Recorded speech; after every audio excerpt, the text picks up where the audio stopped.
super duper late. Happy Sunday, happy book club. It's funny because my cousin had commented on my awkward, not 8:30, probably 9:30, 9:45 maybe, and it ended up being goddamn 10:19, but that's fine.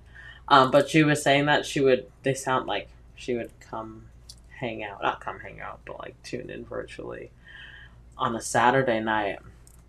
So I am thinking about switching the book club.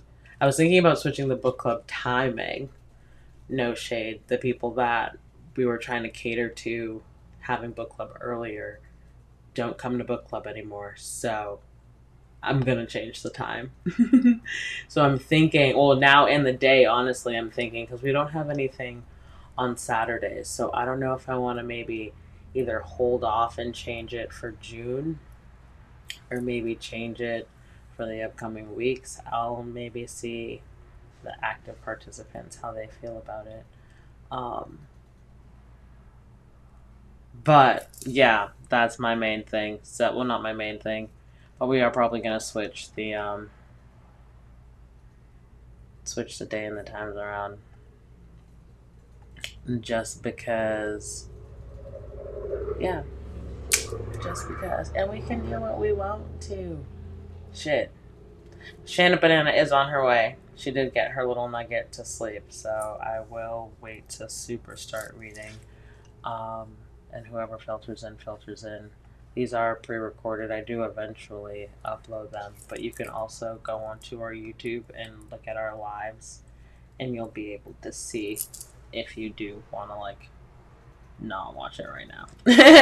Since we are so late, I completely understand. I get it. Where'd they go? Where'd you go? I miss you so. Seems like it's been forever since you've been gone.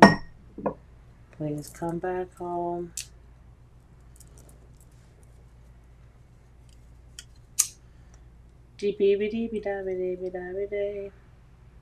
I'm weak. That is definitely not how that part goes.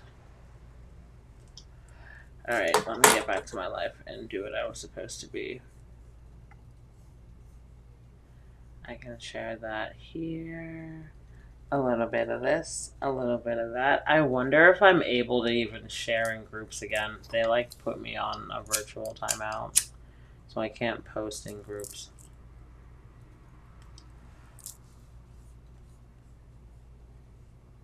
Drop it like it's hot, get the work in that back. Girl, shake that thing.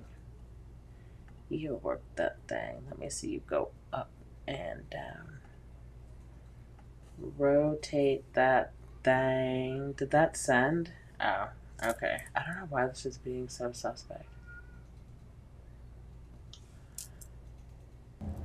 Mother's Day, I got these really pretty plants and flowers, but the lady that we got them from, she had given me these mint, like would it be a bushel of mint, a handful of mint. She gave me a handful of mint, but it is time, so I put it in water. So it's been a week, but look at the roots. Can you like see them?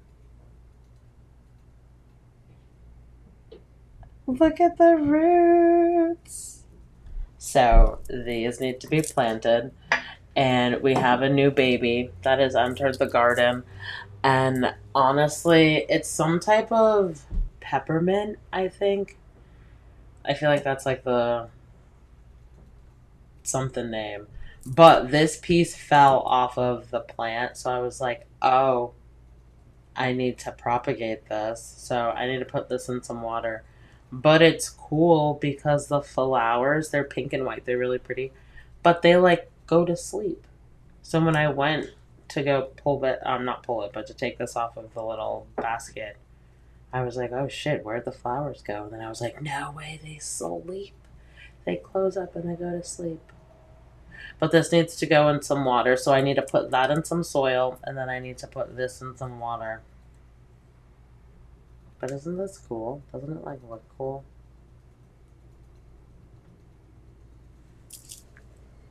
All of the things. Let's see. But how was everyone's day?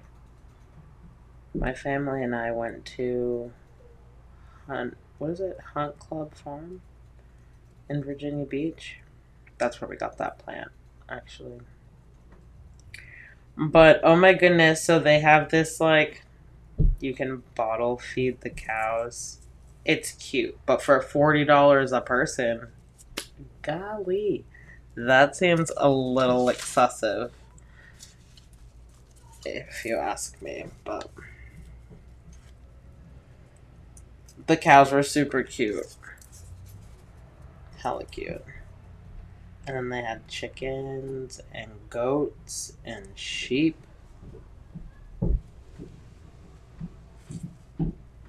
And they have this like parakeet like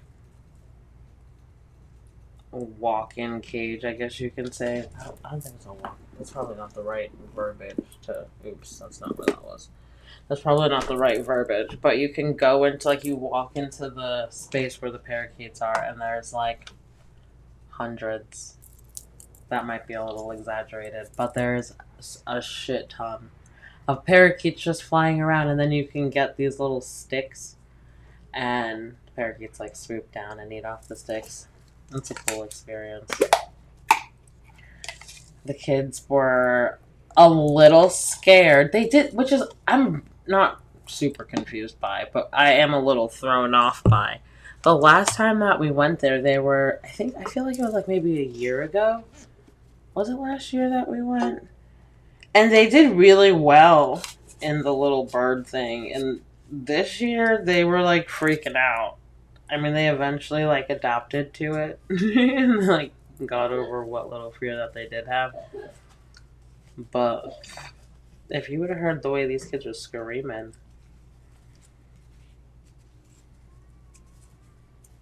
but they had a good time. We had a good time overall. It was not bad. It was really nice out. The weather was nice today. It was like 82, I think. It was nice out.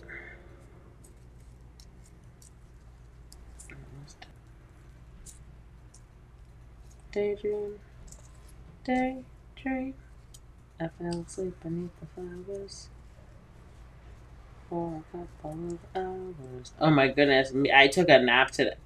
I laid down. I was like, oh, I'm just gonna lay down for like a hot second. Clear fucking knocked out, dude. Won't even hold ya.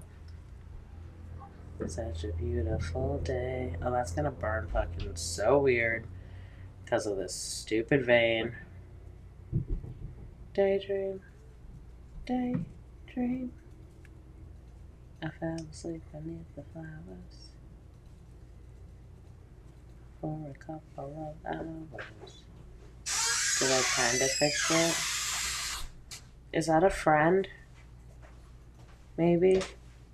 Yay, it is a friend. I was like, I don't know. That was me. No, you're fine, dude. Bruh. I didn't even realize that you had said that he was still up. So I was like, is she coming? What am I doing? That's when I sent you the eyes. And I was like, fuck, dude, let me fucking hop on. And then, as I'm like ready to fucking go on, bitch, I look down and got nothing. Dude, lighter. Yeah. So I was like, fuck, I need to go get a lighter. Because what the hell am I going to... Look at my mint. I'll set this here. Ah! Fucking Mario. Look, we gotta plant it too. We have those little like roots. the roots, yeah. So we've got to plant the mint, and then look, we've got another plant. But when I bought it, so honestly, I don't think that I broke it. Like I took it off the little thing, and then I like lifted it up to show Bryce which one I wanted. But then as I lifted it up, like this just fell to the ground. So I feel like someone clipped it. I feel like someone broke it off, and they were trying to steal it. Could have. Because, like, I did not. I'm like, I didn't. It's like, how did I even break, like. But look at it. Isn't it? I mean, it looks like weird right now. But the flowers are pink and white. Okay. And it's called, like, some, like, spearmint something. Okay. But the flowers, like, go to sleep. Yeah, they're all I asleep wouldn't doubt right if now. someone tried to. We took the dog out back the other day to walk him around. There was this random dude smoking a cigarette, just staring at my plants in my backyard. I'm like, as soon as he saw us, he took off. I was like, I know you ain't back here fucking with my shit. Sitting there plotting against Said me have to put a fucking- camera on my garden. Dude, yeah, you do. I'm like, Fuck. what the fuck? Like, Dude. it was like middle of daylight too, like fucking noon. People Well, I mean, if he's trying to steal plants, he needs to see what they look like in the daytime, Right. so he can come out at I night. got my elephant ears back there. I got my rhubarb plant growing real big. I knew that it looked suspect coming out It of looks the real fountain. late. Yeah.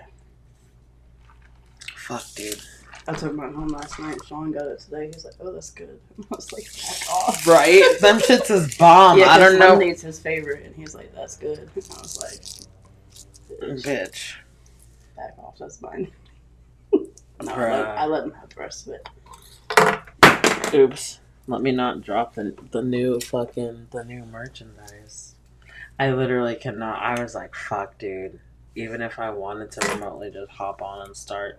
It's like, oh, I'm twisted. I could just. Yeah, no. An additional fucking 10 minutes later. Okay. Let me light some candles. I was better off just getting a lighter. I had water down here. That's how the universe is like, bitch, nope, drink your water. It's water. The precious moments are finally fucking gone. Dude. I was just looking back there. I was like, damn. Empty.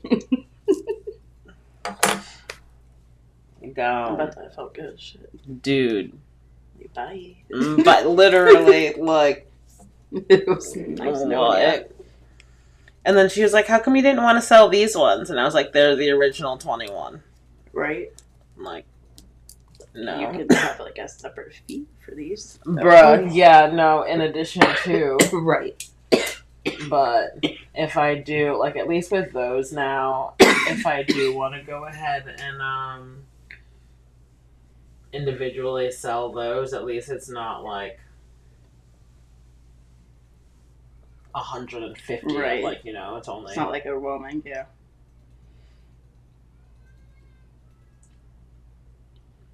Clearly, my children are still So at least like it seems like the right person came across them. Yeah, no. Yeah, and I'm glad it's someone that, like, is entrepreneurial as Right. well. Like, That's I'm how it was glad, like, yeah. yeah. Mm-hmm. Yep. Because she sells them at some, like, antique mall or Oh, okay. something in Williamsburg. Okay. And she was like, my little precious moment section is looking kind of bare. And I'm like, Not well, now. not anymore. Damn. Not She gonna be anymore. stocked now. Dude, right? Damn. She hit the jackpot. Mm-hmm. Mm. As I'm like, I hit the jackpot. No Take doubt. these. No doubt. And then someone, and dude, I have like such you can tell I'm like on the spectrum. I hate answering messages anyways, like naturally. But then when I have to tell someone bad news, and I know that it's like, it's not even bad news. It's not like super bad news, Right. but like, I hate. Yeah. And it's No, I like feel fake confrontation because it's like not even Mhm. anything, but it's like, I don't even want to.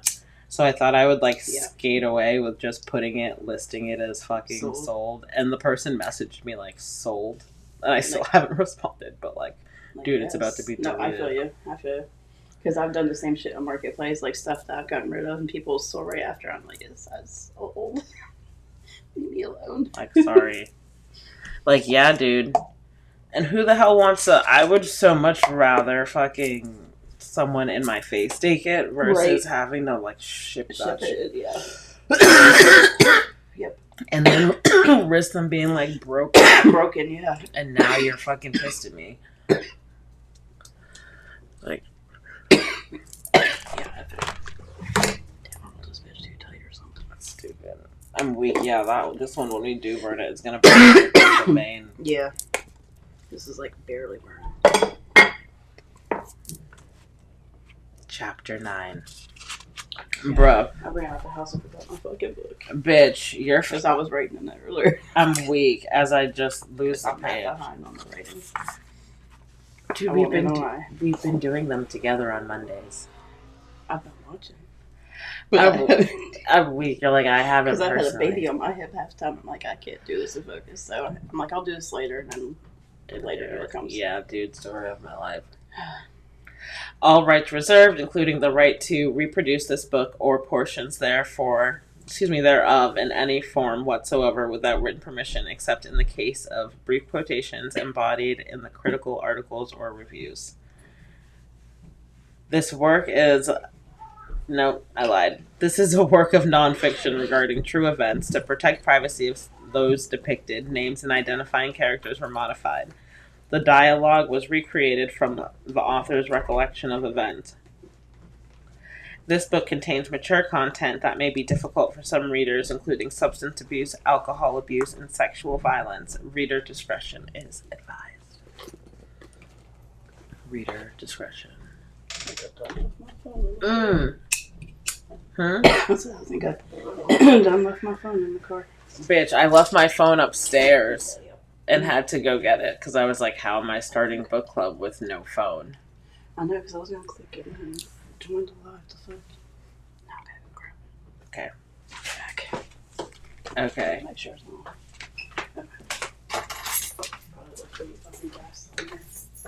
Okay. Wow. Sorry. Brief. I keep doing this and it's like that one piece of hair just like flies. Sorry, we're just waiting for Shannon to get her things. And then we will resume. We are on chapter 9. We are starting on page 95 if you have it. Burden of my body.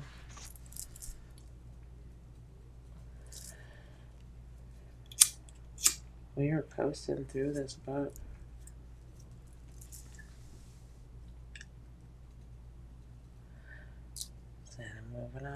Moving on up to the east side. To a deluxe apartment.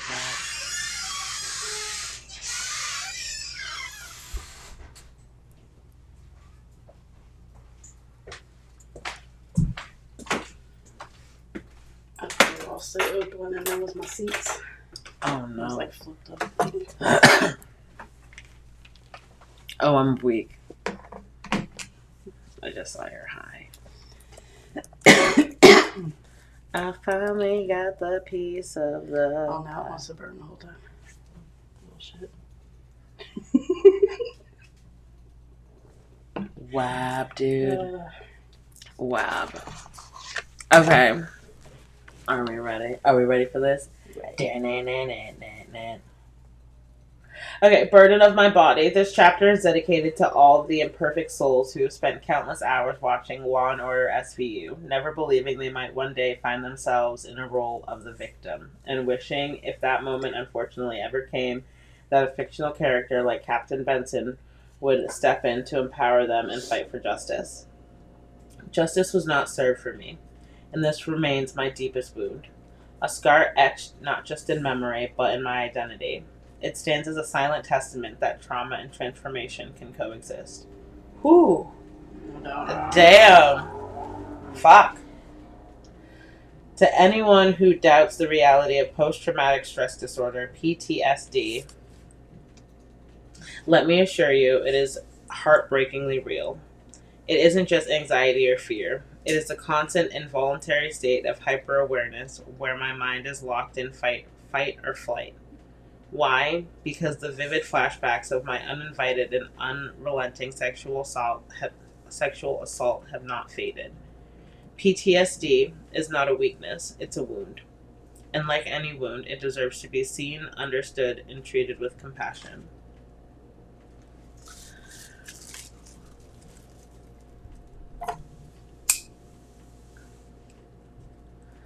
I remember feeling a mix of excitement and anxiety as I prepared to attend college. I always thought it was a far-fetched dream for someone like me. I graduated high school with a 1.8 GPA because my priority was caring for my mother. The college application process required 2 essays and one simple dream. All I hoped for was that a college, just one, would be empathetic and give this disabled, reserved girl crippled with anxiety a chance to see her potential. I applied to 12 colleges and I applied to 12 colleges and was accepted into 3 to 4 small private schools. Although I had no idea how I would afford it, I refused to let that uncertainty discourage me. I chose to attend a small private business school in the middle of nowhere. The school population was predominantly men, but that didn't matter to me. I had two goals: to make my dad and Samantha proud, and to prove my high school guidance counselor wrong. I was fortunate to receive a scholarship and financial aid, along with a small private loan generously co signed by my supportive aunt and uncle. These resources enabled me to embark on a new chapter of life filled with hope, opportunity, and a renewed sense of freedom.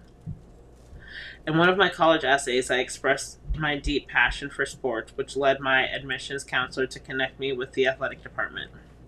Additionally, my financial aid package included federal work study, offering me the chance to earn income through an on campus job, an invaluable opportunity for low income students like me to help cover some college expenses. I secured the job in the athletic department's equipment room, which allowed me to move in early and become immersed in campus life before classes even began.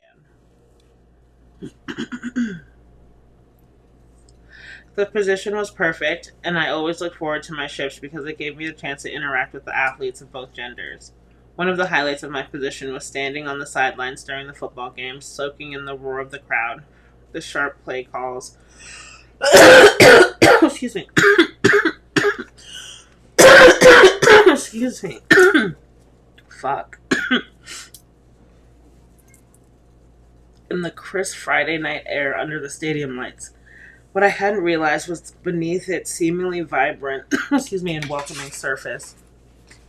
The environment also provided the perfect conditions for players like Scotty to prey upon, and exploit women. At work, I got to know most of the athletes and the equipment they relied on. As time went on, the players grew more familiar with me, and our interactions became more relaxed and fun. We would joke around and share some laughs and built a sense of camaraderie.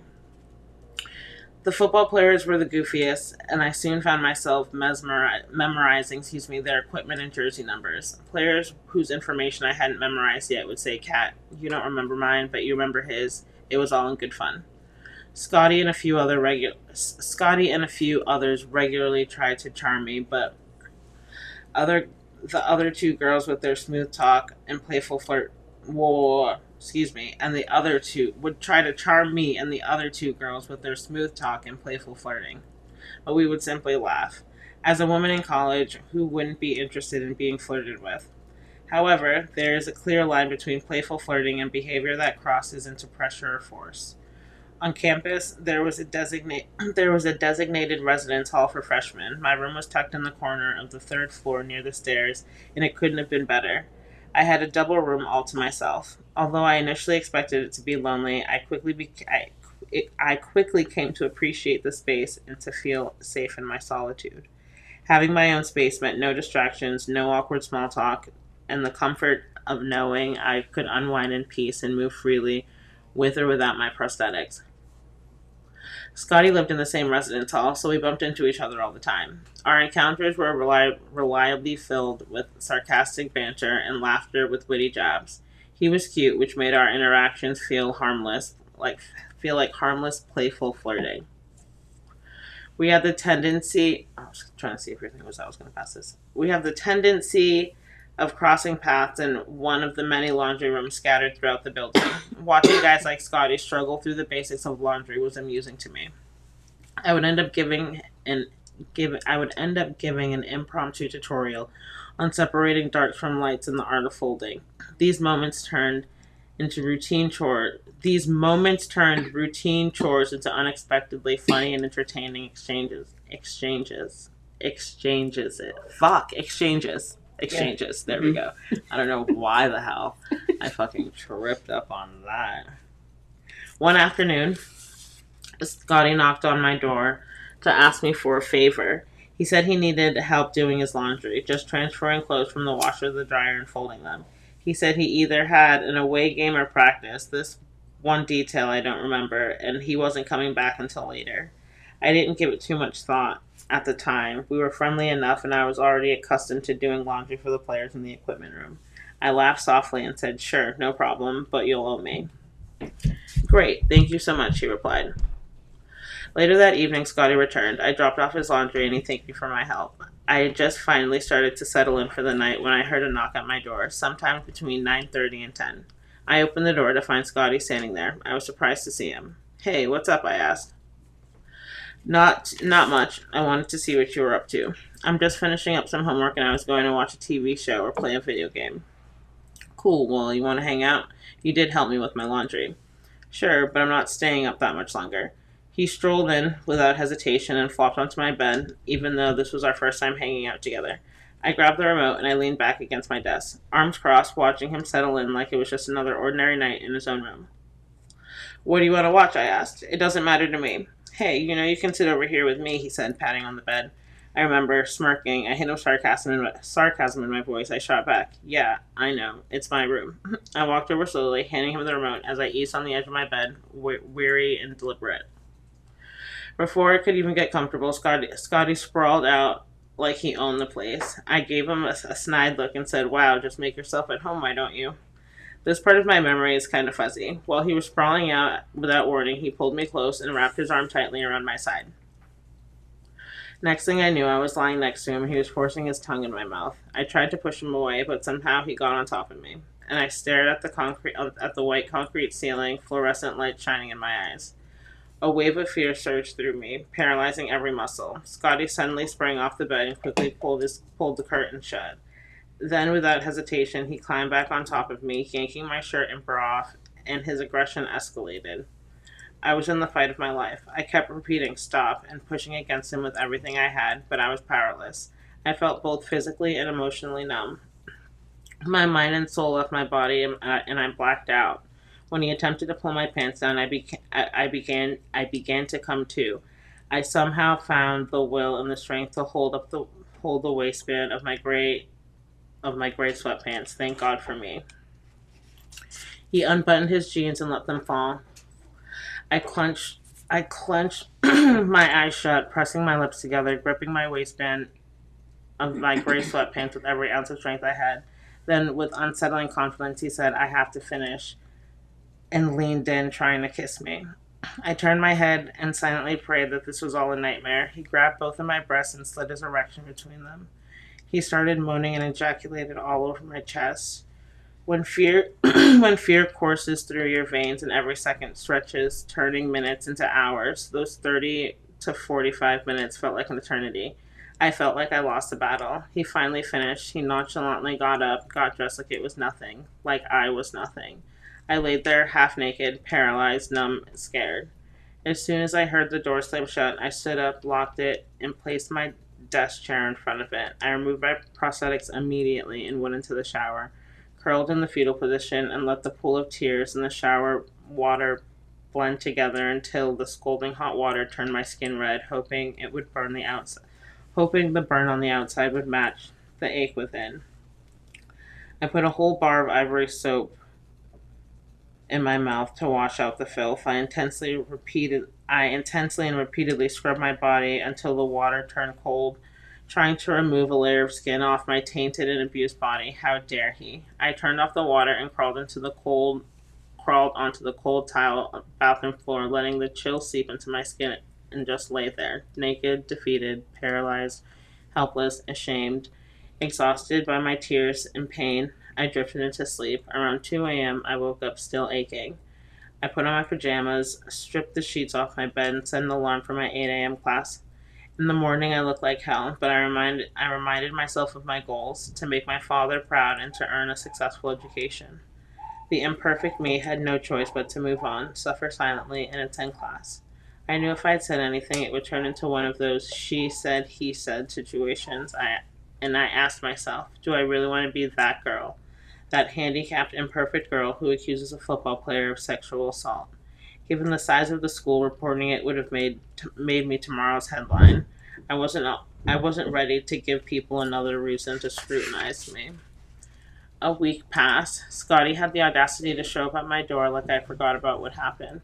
And me, I still I was still naive enough to answer, but this time I cracked it only enough to see his face and let him know I was still standing. What do you want? He leaned against the blue frame with the same cocky smirk, and he shattered anything. Got any salt for my takeout? What? I rolled my eyes. No, I said flatly. Before you could say another word, I shut the door and locked it. I thought to myself, this boy is so brazen. Like, what? What the hell? In this pivotal moment, it became painfully evident that Scotty truly believed he'd done nothing wrong. I was dumbfounded. I was speechless. I was appalled. I was forever scarred. I had endured an immense amount of agony throughout my life, cruel comments, and the haunting image of my mother's seamlessly lifeless body, but this pain was different. It wasn't just emotional or circumstantial. It was visceral. Oh my goodness, visceral. Visceral. Visceral. A raw, unrelenting ache that defied understanding. It consumed me, left me disoriented as my mind was unraveling thread by thread. I wanted to reach out to ask for help, but I didn't know how. So, what did I do to bury my pain? Well, I was in college, and best way fit the best way to fit in was to drink alcohol. Boy, did I hate the taste of alcohol. Hey Tiffany, hi love. Dude, so sad. Like, what the fuck, dude? Yeah. I still remember my very first drink being a warm Jack Daniels. I never had experienced heartburn until Mr. Jack Daniel was introduced into my life. To fit in with the cool kids, I either had to put up or shut up. And that's exactly what I did. I would tag along to parties with girls who were acquaintances more than friends. I sensed I was the ugly friend they brought along because they felt bad for me. I'd fade into the background, unnoticed and unimportant, like the girl at the school dance who sits alone at the table, pretending not to care that no one asked her to dance. I accepted that this was my place. In all honesty, I don't think I ever wanted another boy to look at me again. I went to the parties not for the company, but for the free booze, hoping that alcohol would dull the ache and the blur of the memories of that awful night. To get drinks down, I used chasers to mask the burn. to get no, At one party, a girl showed me how to mix drinks that dulled the strong alcohol taste. I could still taste it. The mornings after were brutal, plagued by wicked hangovers that left me hollow. But drinking was my only path to tranquility. I lived a double life, and to this day I struggle to explain how I managed it. During the day, I was a model student, attending lectures, finishing assignments, and clocking in at work. I wore the uniform of a quiet, studious college student, blending in with ease. But when night fell, especially Thursday through Sundays, I became a binge lost drinker. Dude, no bullshit. I feel like that was like everyone in school. Because I can go down like the list of days where I was just as fuck, dude.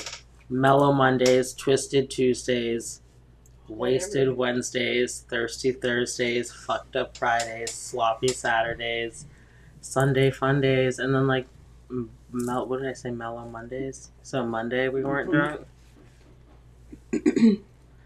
Yep.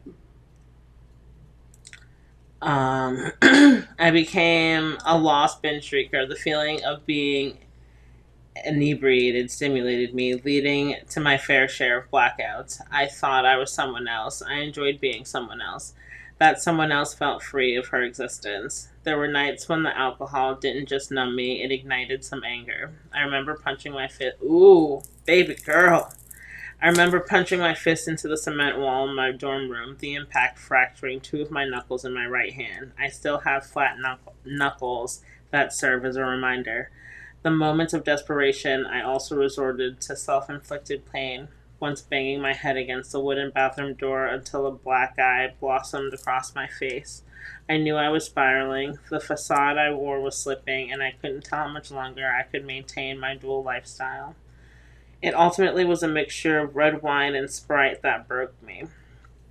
I couldn't keep what happened to me a secret any longer. The mental anguish was torture. During the nightly rounds, two female residents stumbled upon me in the stairwell, soaked in tears, drunk on red wine. Dude, red wine will fucking do it. It will fucking. I Every time. every time. It's like if you were feeling away, Oh, bitch. do not. I did it on a cruise. Bit. I remember you. The Yeah. man was like, do I need to sit with you? You okay? Because they had like come to our room and open our bottles for us because you couldn't have your own opener. Opener. Yeah. And I was like, no, I just miss my kids. Psych. But you don't need to know that. Wow. I'm just gonna sit here and drink and cry. I'm good. Dude. Stumbled up to the deck and watched a movie by myself. Wow. Yeah, dude. And that's why they're like probably trained to. They're like, nah. No, I knew to stay away from the fucking edges though. I would use the stairwells. I was like, nope, I'm not going anywhere on the outside. Scared. Red wine. Despite not knowing these girls, despite not knowing these girls, I felt a sense of comfort for a moment when one of them sat beside me. Her soft voice and caring demeanor made it easy for me to confide in her. I can't recall if I told her Scotty's name, but I do remember explaining what happened in the way she hugged me, holding me for what felt like 5 whole minutes. This quiet act of kindness reached a part of me that was still hurting after the assault. It lifted a weight off my shoulders, and sometimes a hug is all we need. For the first time, I felt seen, heard, and not judged. She gently helped me to my feet and asked if I would like to join her for the rest of her rounds and go to her room afterward. I wiped my tears and gave her a simple nod. Before we continued, we stopped to inform the other resident assistant about the situation. As we crossed the outdoor quad toward her residence hall, the crisp night air felt like heaven. I stayed in her room through an episode of Teen Mom. We didn't say much, but her presence spoke volumes. She didn't ask questions or push me to talk. She simply made space for me to feel safe. A space for a handicapped, imperfect freshman, something I yearned for but never really knew how to ask for. The next morning, I found the strength to reach out to a family member for guidance. I knew it couldn't be Samantha or my father because my heart couldn't bear the thought of burdening or disappointing them. Think about that. The two people I trusted the most in my life, I was apprehensive about disappointing them. Relatable. My mission was to make them proud and to hold on to my sense of self, no matter how messy things got. I can definitely relate. I knew Samantha and my dad wouldn't take the news well. Hearing about my assault or how I was spiraling would have deeply hurt them, and I wasn't ready to face that. I decided to reach out to one of my older sisters, believing that even though she was out of state, she would be there for me. She listened with empathy, stunned into silence, then lightened the moment with her usual sarcastic humor, making me laugh through the tears. Telling her about my assault brought me some relief, but I couldn't help feeling let down and wanting more. I had hoped she would have dropped everything and would have been on the next flight by my side and fight this battle with me. I needed her to come tell me in person that I shouldn't allow this debilitating incident to define or destroy me. Perhaps that was wishful thinking. Sadly, she never did show up. She never mentioned it again. This served as another reminder that this imperfect girl was most often alone in this world. I could only rely on me, myself, and I to fight and survive. The amount of heartbreak my heart has endured is beyond words. The resident director was informed of the assault because I had confided in the resident assistant. I met with her, explained what happened, shared Scotty's information, and she walked me through my options. In my head, I heard fictional captain. Why captain? But it doesn't even look like captain though. Maybe I'm just an idiot. I have no idea. Benson. Disappointed voice saying, I had washed away all the evidence, making it challenging making it a challenging case to win. For my mental health, I had to evaluate if it's even worth reliving the assault in a greater detail and also putting my family through the strain of an investigation. I decided to give myself time to think about it from all angles. A few weeks later, the resident director called me to inform me that Scotty was planning to transfer to another institution at the end of the academic year. She shared the news gently, hoping it might help me decide whether to pursue an investigation or allow his future departure to offer a measure of relief. The decision seemed clear to me. For my survival, I merely needed to steer clear of Scotty for the remainder of the school year, which is exactly what I did. I kept my head down, avoided him, achieved good grades, and still drank occasionally, but less frequently. I found a small group of friends to provide a distraction and to help me get through the remainder of the year.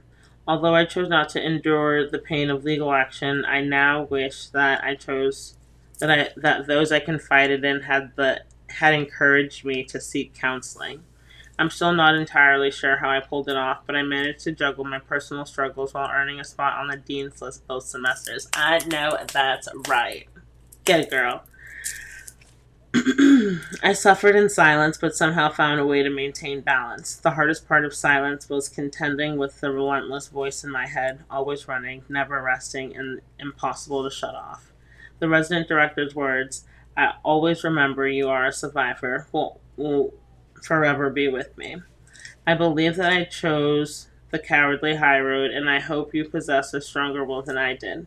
If you were or are a victim of a traumatic situation, I hope you pursued the justice you deserve. In life, there will always be these moments of regrets when we wish we would go back in time and rewrite a piece of our history. Excuse me, a piece of our story. If I could go back with my rejuvenated strength and know what I know now, I would fight for my justice in hopes that boys like Scotty never underestimate the power of an imperfect nobody again. To make him realize he is a monster. I pray each day that no other woman fell victim to Scotty, and if they did, they found the courage and the strength to seek justice. It's remarkable how my mental resilience was tested the first quarter of my life. Perhaps my mental strength is my secret superpower. And then the little, isn't it so good, dude? It is really good. So make sure that you buy your copy from our Amazon storefront. I always do this wrong. That barcode right there. Scan the barcode, and it'll link you to our store. And it's got the ink your thoughts too, so it's like shadow work too. So this one, the first question, um, for this chapter, excuse me, is have you ever experienced personal injustice? Did you rely on others to assist you? Are you still seeking justice? And then the second one is, in your life lessons, do you feel like you can help somebody in need? Consider offering acts of kindness, such as being a supportive resource for therapy, practicing attentive listening, and creating a safe, welcoming space for others to open up. And then is it the last question? Yeah. The last question is, how do you push back against someone who won't let go of the same issue and keeps ignoring your boundaries? Remember, no is a complete sentence. Okay, let me read that again because I don't think I read that right. How do you push back against someone who won't let go of the same issue? There we go, and keeps ignoring your boundaries. So those are the ink your thoughts. So we will do the little ink your thoughts session tomorrow. Ponder, discuss, deep. I'm sorry that you had to go through that. Yeah. People are such trash. Because they don't care that carries on with you for the rest of your life. Yeah, At all. and that's the thing though. To continue, Mhm. like go on about and like not even Again. realize like how it's impacted. Yep. But like who, I don't know, like why guys feel like they can like just like do that. I'll never get it. Like, dude, you're gonna Never. have kids one day. Exactly. You know, and then you're that's gonna when have it's gonna a little. hit them.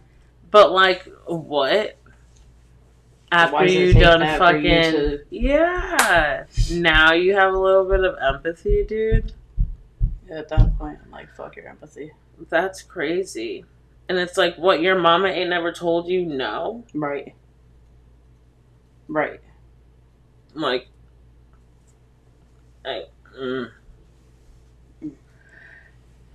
And that's the thing too, to not know what people go through, like on it, like Yeah. like so people are carrying like Mhm. that from from, and that's like And it don't go away. You just continue to carry it. No, dude. And then it could just be like any trigger that can like absolutely make you think about it. Yep. And it don't matter if it's a week later, 5 years later, 20 years Dude, later. no. It's gonna happen. And there's people who did that are just living life. Yeah. Like what? Like goddamn. It's okay. Something will come back for him one day. That. No, definitely. Energy. Yep, it will. Is karma. How does it go? Energy is like, no, how does that song go? That's that fucking Justin Bieber, Chris Brown song. I know what you're talking about. Energy is like a circle. It comes back around. Yes. Reciprocated. Yes. Yes. That word. I like that word lately. But it's true. Yes. Yes, Tiffany. This is book club. Welcome to book club. We're definitely probably going to end up changing the day and time because it once worked and now it's not working. So we need to like revisit and go back to the drawing board. I need to fucking upload and edit because I thought that I was like gonna do like cheat a little bit, but I can't make shorts from the lives. I can only make shorts from the video, so I need to continue on my video uploading fucking journey. That's weird. You would think you'd be able to do it from lives. Ooh, it's 11/11. Confirmation. Right. Confirmation. Insane in the membrane. But I appreciate everyone tuning in. We have to plant our pot our plants. Be gardeners for real. I appreciate everyone hanging out with us today. Please like, share, comment, and subscribe if you haven't already. Check out mjsgarden.com. Check out lazysusan.com. And yeah, all of the fun things. We'll see you guys tomorrow. Ink your thoughts. Don't forget to do them. I'll see you guys tomorrow.